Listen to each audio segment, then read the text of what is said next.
नाही, याच्यामध्ये एकच आहे, हॉकर झोन बनवण्याच्या सूचना मी आयुक्तांना दिलेल्या आहेत. ते टाऊन वेंडिंग कमिटी लवकर 31 ऑगस्ट पूर्वी गठीत करण्याच्या सूचना दिलेल्या आहेत. त्याच्यामध्ये हे अधिकृत फेरीवाले असणार आहेत आणि त्यामुळे हॉकर झोन झाले की नागरिकांनाही चालायचा त्रास होणार नाही आणि फेरीवाल्यांनाही हॉकर झोनमध्ये आपला व्यवसाय करता येईल. म्हणजे दोघांनाही पूरक असा हा निर्णय होईल. नियमाने आणि शिस्तीने हॉकर झोन पण आपला व्यवसाय करतील, जनतेलाही त्रास होणार नाही. अशा प्रकारचा निर्देश मी महापालिका आयुक्त आणि पोलिसांना दिलेले आहेत. त्याप्रमाणे ती कारवाई होईल. 31 ऑगस्टपर्यंत नवीन हॉकर झोन तयार होतील आणि जी काही टाऊन वेंडिंग कमिटी आहे ती होईल. आई बाबा होण्याचे स्वप्न अजून पूर्ण झाले नाहीत का? आई बाबा होण्याचे तुमचे स्वप्न पूर्ण करा अपोलो फर्टिलिटीद्वारे. मोफत सल्ल्यांसाठी कॉल करा 9953420359. उद्धव ठाकरे म्हणतात की राज्यातलं सरकार हे गळती सरकार आहे. आता गळती कोणाला लागली आहे? गळती कोणाला लागली आहे? किती आमदार त्यांच्यापासून आज दूर झाले. मग त्यांनी पहिली आपल्या पक्षाची गळती रोखावी आणि नंतर सरकारकडे बोट दाखवावं. आज 50 आमदार, 13 खासदार आज शिवसेनेसोबत आहेत. त्यामुळे गळती कुणाला लागली आहे? हजारो लाखो लोक आज सोबत येत आहे. पहिली त्यांनी त्यांची गळती थांबवावी आणि मग सरकारवर बोलावं. आज एक मोठी पॉलिटिकल डेव्हलपमेंट सकाळी घडली. सचिन आपल्याला म्हणतात तुम्हाला नाही, अमित शहाचा एकेरी कोणाला उल्लेख केला. ढेकून पण म्हणाले ना. अमित शहाचा एकेरी उल्लेख केला. त्यासोबतच एक मिनिट, त्यांच्या प्रश्नानं अमित शहा दालीवर टेकून खरं म्हणजे राजकारणाची भाषा किती खाली गेली आहे ही महाराष्ट्रातली जनता पाहते आहे. आज कधी अशी भाषा राज्यातल्या जनतेने ऐकली नव्हती. पण या राजकारणाचा आणि आरोपांचा दर्जा किती खाली गेला आहे, घसरला आहे, हे त्यांच्या वक्तव्यातून या ठिकाणी माणूस कसा बिथरतो. माणूस एकदम जसा त्याच्या पायाखालची वाळू सरकते आणि वैचारिक दिवाळखोरी आपण ज्याला म्हणतो ती याच्यातून दिसून येते.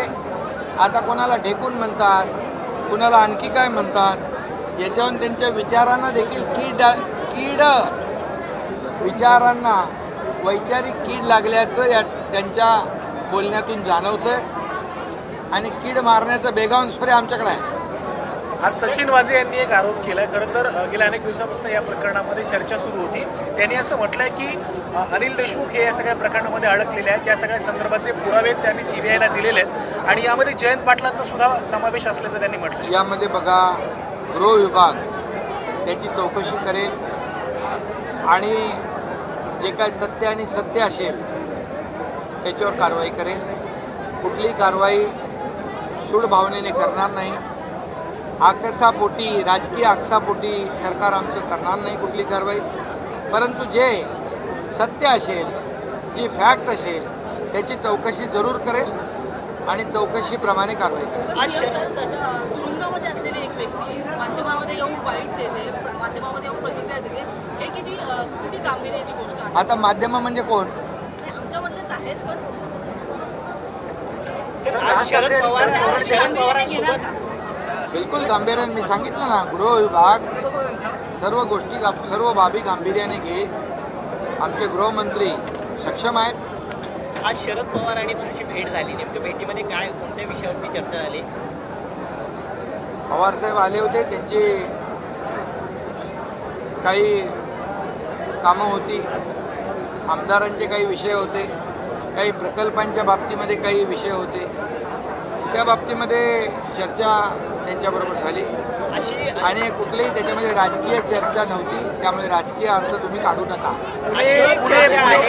मराठा आरक्षणासंदर्भात मागच्या 22 जुलैला भेट झाली होती आणि आज ही मराठा आरक्षणासंदर्भात तुमची बिलकुल आमची त्याच्याबद्दलही चर्चा झाली. या राज्यामध्ये जे मराठा समाज आणि OBC समाज याच्यामध्ये जे काही जातीय तेढ निर्माण झालेली आहे. या राज्याला ते परवडणारं नाही आणि म्हणून मी त्यांना सांगितलं निवडणुका येतात जातात, त्यामुळे निवडणुका होतात, निवडणुका येतात जातात, परंतु या राज्यातलं जे काही आपलं समाजामध्ये जो काही एक सलोख्याचं जे वातावरण आहे ते कायम राहिलं पाहिजे. यासाठी आपण सगळ्यांनी मिळून प्रयत्न केला पाहिजे. मागच्या काही दिवसांमध्ये मराठा आंदोलक रमेश केरे पाटील हे प्रत्येक राजकीय पक्षाच्या मुख्य नेत्यांची भेट घेत आहेत आणि ते विचारत आहेत की तुमच्या पक्षाची नेमकी भूमिका काय आहे. तर या संदर्भात तुम्ही त्यांच्याशी भेट होणार आहे का आणि नेमकं काय नाही, हे भूमिका बघा, असणार प्रत्येक आहे? पक्षाने आमची भूमिका स्पष्ट आहे. सरकारची कालही आमची तीच भूमिका होती, मराठा समाजाला न्याय देण्याची, परंतु ओबीसी किंवा इतर समाजावर कुठलाही अन्याय न करता मराठा समाजाला न्याय देण्याचा निर्णय आम्ही घेतला. 10% आम्ही विशेष अधिवेशन बोलून आरक्षण दिलं. आता ते आरक्षण रद्द व्हावं म्हणून काही लोक कोर्टात गेलेत. कोर्टात जाणारे लोक कोण आहेत तेही सगळ्यांना माहीत आहे. त्यामुळे कुणबी नोंदी सापडत नव्हत्या, त्या आम्ही शोधू लागलो, त्याला कुणबी प्रमाणपत्र मिळू लागले. आमची भूमिका स्पष्ट आहे, मराठा समाजाला न्याय मिळाला पाहिजे, परंतु तो देताना ओबीसी किंवा इतर समाजावर अन्याय होता कामा नये. तशीच भूमिका विरोधकांनी देखील स्पष्ट केली पाहिजे. यासाठी हे आंदोलक मराठा क्रांतीचे लोक केले असतात. हवामान खात्यानं पुणे उद्धव ठाकरेंनी लाडकी बहीण योजनेवर टीका केली आहे. 1,500 काय काय मिळणार असा प्रश्न उपस्थित केला आहे. त्यांनी कधी 1,500 देण्याची दानत दाखवली का सांगा मला. या सरकारने दानत दाखवली 1,500 रुपये म्हणजे वर्षाला 18,000 रुपये. 3 गॅस सिलेंडर मोफत. एका घरामध्ये 2 महिला असतील तर 1,500 गुणिले 1,500 आणि 1,500 3,000 रुपये म्हणजे वर्षाला 36,000 रुपये हे देण्याचा निर्णय आम्ही घेतलेला आहे. त्यामुळे देण्याची दानत नाही, एक तर दिलं नाही तुम्ही, आम्ही देण्याचा निर्णय घेतला आहे. यामुळे तुम्ही बिथरलेला आहात, तुमच्या पोटात दुखू लागलेलं आहे आणि म्हणून मी नेहमी सांगतो यांना ही योजना बंद व्हावी, ही योजना रद्द व्हावी यासाठी त्यांचा प्रयत्न आहे आणि म्हणून कोर्टामध्ये देखील कुणाला तरी पाठवलं आहे. परंतु माझा न्यायालयावर विश्वास आहे, या माझ्या लाडक्या बहिणींवर अन्याय होणार नाही, लाडक्या भावांवर अन्याय होणार नाही. फक्त माझ्या लाडक्या बहिणींना मी पुन्हा एकदा सांगतो तुम्हाला सगळ्यांना, या कपटी सावत्र भावापासून सावध राहा. शेवटचा प्रश्न, हवामान खात्यानं पुणे आणि परिसराला पुन्हा एकदा रेड अलर्ट घोषित केला आहे. अतिवृष्टीचा इशारा देण्यात आला आहे. काय खबरदारी घेतली जाते प्रशासनाकडून? बिलकुल, आज सकाळीच बैठक झाली. या बैठकीमध्ये त्या सूचना संबंधित अधिकाऱ्यांना दिलेल्या आहेत. कलेक्टर असतील, आयुक्त असतील, विभागीय आयुक्त असतील, डिझास्टर मॅनेजमेंट असेल, या सगळ्यांना अलर्ट केलेलं आहे. सर, आज राज ठाकरेंची तुम्ही भेट घेतली, राज ठाकरे भेटीला आले होते, काय झालं भेटीमध्ये आणि भेटीनंतर काही बंद दाराआड चर्चा देखील काही झाली? नाही, राजकीय काही चर्चा झाली नाही, पण त्यांनी देखील काही मुंबईतले आणि राज्यातले विषय घेऊन आले होते.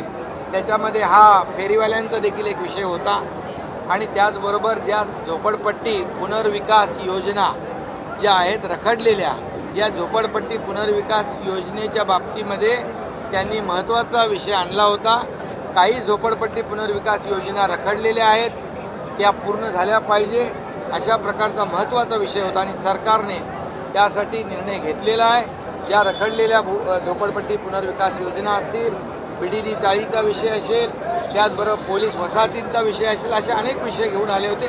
राजकीय कुठली चर्चा आमच्यामध्ये झालेली नाही. शेवटचा प्रश्न, गेल्या काही दिवसांपासून राज्य सरकारनं अनेक लोकोपयोगी आणि लोकप्रिय घोषणा केलेल्या आहेत. शेतकऱ्यांच्या संदर्भात कर्जमाफीची देखील घोषणा होईल अशा प्रकारची एक बातमी समोर येते. असा काही निर्णय होणार आहे का?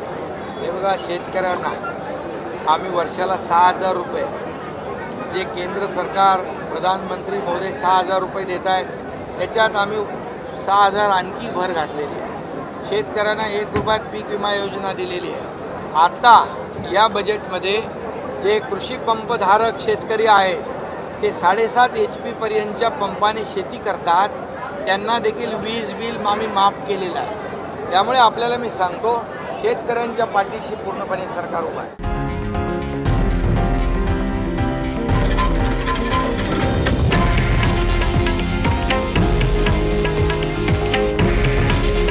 हे आहे देशातील नंबर 1 न्यूज नेटवर्क आणि आपण पाहत आहात TV9 मराठी.